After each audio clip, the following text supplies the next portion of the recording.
mpaye ensonga ttaano lwaki olowooza gw'osaanidde okufuna kadi NUP? Ndowooza engeri gye ntambuddemu ekitundu ekya Nansana Municipality obuweereza bwange abantu bwe batunuulidde nti mu myaka 17 gye mbadde mu mawulire ensonga ezinyigiriza omuntu wa wansi mbadde nzoogerako awatali kutiiririra. Era njagala okwebaza ennaku ze badde bankazaako erinnya bampita Foot Media nga bwewulira ba Foot Soldier kati ze badde Foot Media nti ensonga zonna ezibaddemu okulaba ng'obwenkanya bulwanira mu nsi yattu Uganda nga zeetaaga okuteekebwa ku mawulire Zambali mbadde nyimirira wamu nze musajja abadde ayimirira awatali kwetiiririra nenga nti oyo pulezidenti wange ddala okulaga omuntu nti nze kyenzikiririzaamu nkiyimirirako oba ntya nkiyimirirako n'olwekyo nsuubira nti tubaddewo nnyo nnyini ddala okulaba nga ensonga ezinyigiriza bannansi tuzoogerako era nga tuzitembeeta. Bwekimanyi bulungi okubanga okolera omukutu gw'amawulire buli kaseera okukyaza obukyaza abantu abo okwogera ku nsonga ezinyiga abantu tekukubanga otaddeyo saddaaka n'okufa ennyo n'olwekyo byonna mbadde mbikola mu nkola ennungamu. Ekyokusatu ntunuulira nti eddoboozi eritajjugumira linasobola okugyayo ebintu by'ekitundu ky'e Nansana ng'omwana akuliddemu abaddemu asulamu azaalibwamu nzaalibwa Ssemutono ngamba ebbanga lyange lyonna olwamala senior forensi gye nnabweru okuva mu mwaka gwa 2 senior forensi mala 2 kati bala okuva 2 senior 5 nsomeddawo Kazohiri College ngenze n'okusoma nga nva Nabweru okuva omwaka ogwo 2 nakati ndi Nabweru. Nsuubira nti ekitundu kyaffe eky'e Nansana nkitegeera bulungi nnyo n'ebizibu ebinyiga abantu mbitegeera bulungi nnyo. Bazadde bange mwe bali omwo kakati okutambula eddala genda Matugga genda Kirwanda genda Jinja Kaloli genda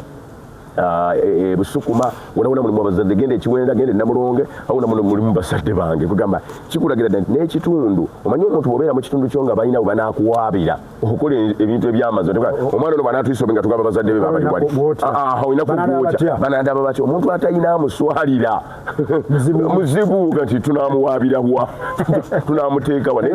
talina weesigama naye n'abazadde bange bonna bali omwo. N'ekinaasembayo obukugu bwenjize mu buweereza okuva wano Mengo empadde platform ey'okuyigiriza omuntu akola atya yeeyisa atya ayogera ki. Nsuubira nti kintu kikulu nnyo okwenyumirizaamu ng'oggyeko ng'amawulire naye n'obuweereza bwawo n'omanyi wano engeri Sendegeya gye tukwatibwamu kino bakikola bwe kiti kino bakikola bwe kiti ndowooza kituwa enkizo ku bantu abalala yennya ate n'okuyimirirawo ku musingi ogw'Obwakabaka bwaffe ate n'ogw'eddiini yaffe okulaba ng'eyongera okutambulira ddala awamu. Naye ekisinga obukulu ngenda kulwanirira nnyo abantu kulaba nga basasulwako bulungi enkola ya minimum wage enzita osakira kwaffe ndowooza bamawulire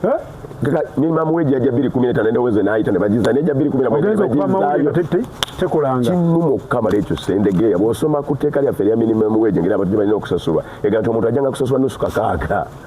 kivuuna Sendegeya ne bakusasula obunyoto ogenda kuwaababwa etteeka ligamba kakaaga ne bwe tukuwa akasanvu. N'olwekyo kyova olaba abantu baleseewo n'emirimu gya gavumenti badduka batandika emirimu gyabwe bagenda bweru w'eggwanga bagenda ensi tesobola kukulaakulana nga toleze bakozi bo kuba gwa musaala gwegasa kuba kwasizaako n'omusolo ogusukkiridde nnyo ate ng'ensimbi tezigenda mu ebyo binayamba ensi okukola kyokwekulaakulanya. Walabye kalisoliso wa gavumenti ng'akulaga nti most of our money ziggwera mu wasteful expenditure. Much of it is wasteful expenditure. Tebirina makulu nini bisaasaanyizwa mu nkuli etategeerekeka ate endala ne zibbibwa. Gundi ya Auditor General yalaga 6.7 trillion za kumpanyizibwa endala ne zibulankanyizibwawo olwaki olw'abantu obutafaayo ne betunda butunuzaawo kateebereza nga budget y'eggwanga bagikuddemu 6.7 trillion zandikoza kisenga ziba ziteekeddwa mu bintu ebiyamba ensi yaffe okulaakulana.